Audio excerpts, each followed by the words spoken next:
So ayan mga ka-e-bike, welcome back to my YouTube channel. So for today's video, so share ko sa inyo kung paano natin to pagaganahin yung e-bike na to. Dahil po yung e-bike na to, ang sinabi sa akin na may-ari, hindi daw siya tuloy-tuloy yung takbo ng dito sa accelerator niya papunta doon sa hub niya. Okay? So nakabaklas na kasi yan mga ka-e-bike. Dahil po ginagawan din nila ng paraan para gumana yung pinaka accelerator niya dito. So kaya hindi nila nakayanan, tinawagan nila ako para i-check ko kung magagawan ko siya ng paraan para gumana yung accelerator. So ang una ko diyang gagawin mga ka-e-bike, share ko sa inyo itong accelerator niya, yung pinaka wiring ng harness na papunta doon sa controller. So i-check ko yan, i-check ko muna yung bawat linya niya pati doon sa may controller niya, tapos papalitan ko siya ng ibang accelerator para makita ko kung gagana siya o hindi. Yan mga ka-e-bike. So i-check ko muna tong ano niya, accelerator niya, kung okay pa to o hindi. Yan mga ka-e-bike. So ayan mga ka-e-bike, ginawa ko dito, sinubukan ko yung dito niya sa accelerator. Tapos ang nangyari, okay naman siya, wala siyang problema. Tapos ang sinabi ng may-ari nito, hindi na daw gumagana yung push button niya kasi ang controller niya pala niya mga ka-e-bike, AM50 na bottle. Push button yun mga ka-e-bike, hindi siya yung 1, 2, 3 na sa gear niya. So ito yung linya ng push button niya, ito yung sa may reverse niya. Yan. Tapos ang ginawa ko, tinister ko to, sinubukan ko to, pinus button ko dito. Yan, ito kasi yung pinaka push button niya sa speed niya, speed gear niya. Ito yung sa may reverse. Ngayon ito gumagana, kaso hindi siya masyadong bumabalik. Ito wala na, hindi na gumagana talaga nung tinister ko siya dito mga ka-e-bike. So okay naman yung accelerator niya, ito okay to, yung pinaka throttle niya. Tapos ang ginawa ko mga ka-e-bike, nung chinek ko yung pinaka wiring nito simula papunta doon sa may harness niya, ito sa harap niya, tapos doon sa may pinakalikod sa pinaka connector ng controller niya, okay siya dito. Okay, so ngayon ang problema nito mga ka-e-bike, hindi throttle. Kasi ang nangyayari po mga ka-e-bike, itong hub niya, pag tino-throttle siya, hindi tumutuloy yung ikot. Parang umiikot lang siya ng ganito, tapos binaba mo yung accelerator niya, hindi mo na siya ma-throttle ulit. Kumbaga parang wala na talaga siyang kahit ikot lang o vibrate. QOS na 3000 power saver, 12 inches. Ito mga ka-e-bike, ito yung hub niya. Ngayon nung ginawa ko, para maging sure po ako kung hindi talaga hub ang sira niya o sa controller, kasi dalawa po pinagbabasehan ko dito, controller or hub. Ngayon po yung hub niya, kumuha po ako ng ibang hub motor. Ayan, sa ibang e-bike yan. Ito naka-stock na to, hindi na siya ginagamit. Pero yung hub na yan, ano siya, nasa 800 watts. 800 watts yan mga ka-e-bike. 60-72 volts. 800 watts. Ngayon sinubukan ko siya mga ka-e-bike. Kinabit ko yan. Ito yung pinaka wiring niya papunta dito sa controller. Tapos ito yung hall sensor niya. Kung napapansin nyo yan, bakit ang dilaw nasa kulay blue. Tapos ito, green sa green. Ito, blue sa dilaw. Kung napapansin niyo yan mga ka-e-bike Ayan. Kasi nung ito dilaw, tapos dito ko kinabit sa dilaw. Ito naman, dito ko kinabit. Ang nangyayari kasi dito mga ka-e-bike, hindi kasi siya comfortable dito sa bottle. Yung hub niya, nagbabibrate lang siya. Umiikot lang siya na nagbabibrate. Parang pigil yung ano niya, pigil yung ikot niya mga ka-e-bike. Okay? So ginawa ko, binaliktad ko yung pinaka ano niya, phase wire niya. Ganito ang ginawa ko. Yan.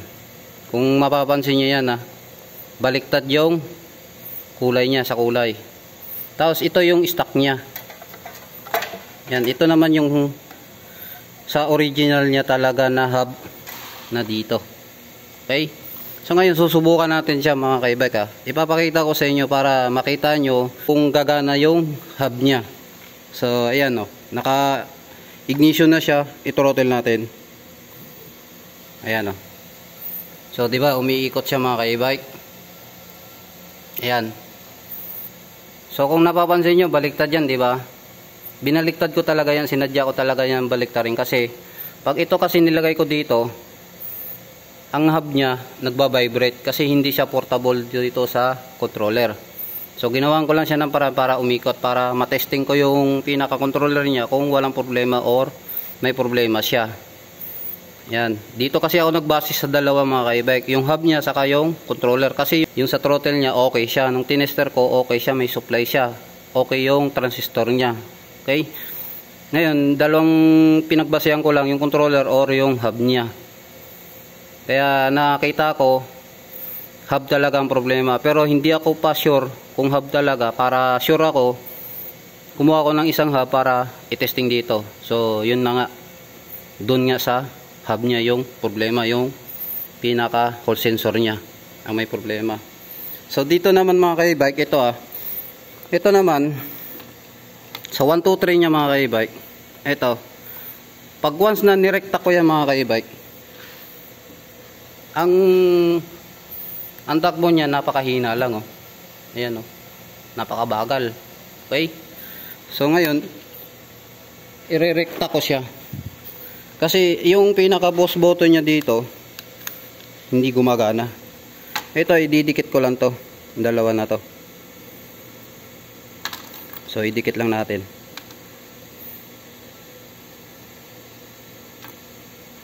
Ayan. So yun naka-ano siya nakadikit siya. Yun medyo lumakas siya mga ka-e-bike, umugong siya, di ba? So ayan naka number 3 na yan. Ayan yun, lumakas siya mga ka-e-bike. So i-check natin yung ano niya, yung wire niya kung umiinit. So wala siyang problema mga ka-e-bike. Ayan wala siyang problema, hindi siya umiinit. Okay, problema niya ito, push button niya sa gear niya, tapos yung sa may hub niya sa pinaka hall sensor niya dito.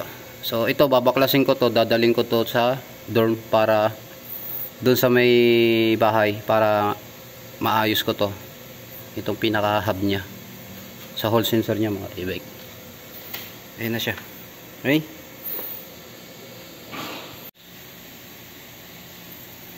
so ito na mga ka-e-bike yung hub niya. So binalik ko na dito sa dorm nila. Napalitan ko na rin to ng transistor dito sa loob. Yan. So ngayon ikakabit ko na siya dito sa e-bike niya dito para masubukan ko kung maging okay na siya, para matapos na rin yung e-bike niya. So ayan, dapat kahapon sana ako babalik dito, kaso nahirapan na ako mag assemble pa dito, gawa ng medyo may problema kasi dito sa loob niya. Yung pinaka dynamo niya kasi mga ka-e-bike, ano siya, yung parang kinalawang na sa loob, pati yung sa magneto niya. Tapos pinasukan siya ng tubig, may tubig pa sa loob to. Yan. So ito yung hub niya na QS 72 volts 3000 watts, 4th generation na siya. So ito yung 4th generation na hub ng QS.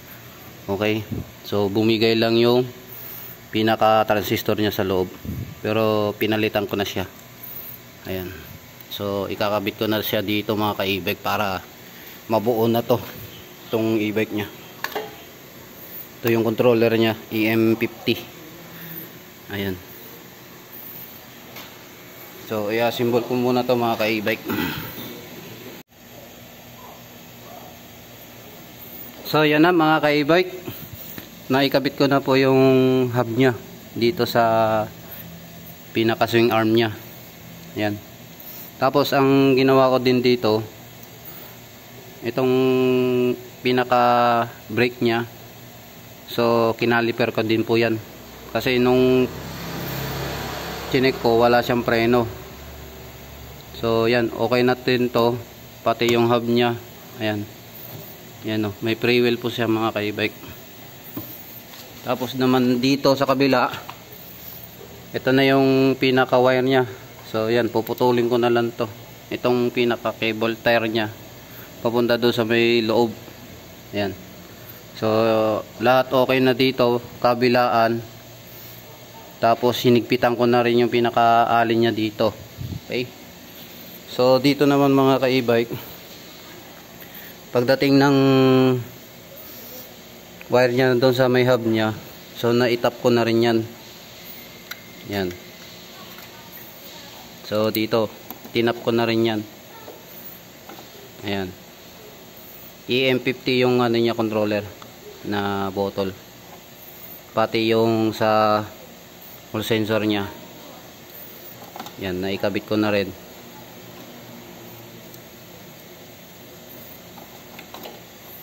So dito yung phase wire niya, okay na rin.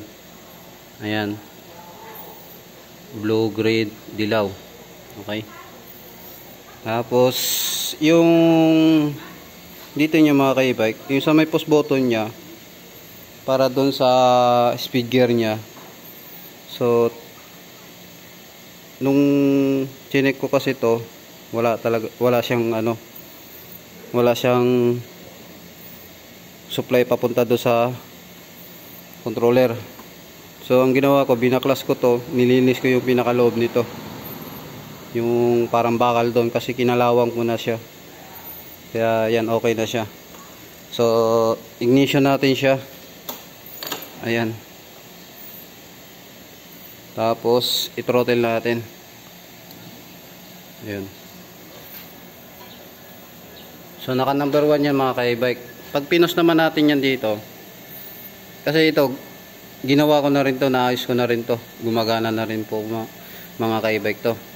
Ayan, yan, naka 2, 3. So ayan mga ka-e-bike,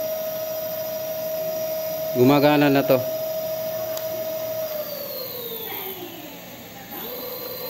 2, 3. Okay, tapos yung preno nya, okay na rin. So ito naman mga ka-e-bike, ito yung reverse nya doon sa hub nya. Pindutin natin to. Ayan o, paatras. Ayan.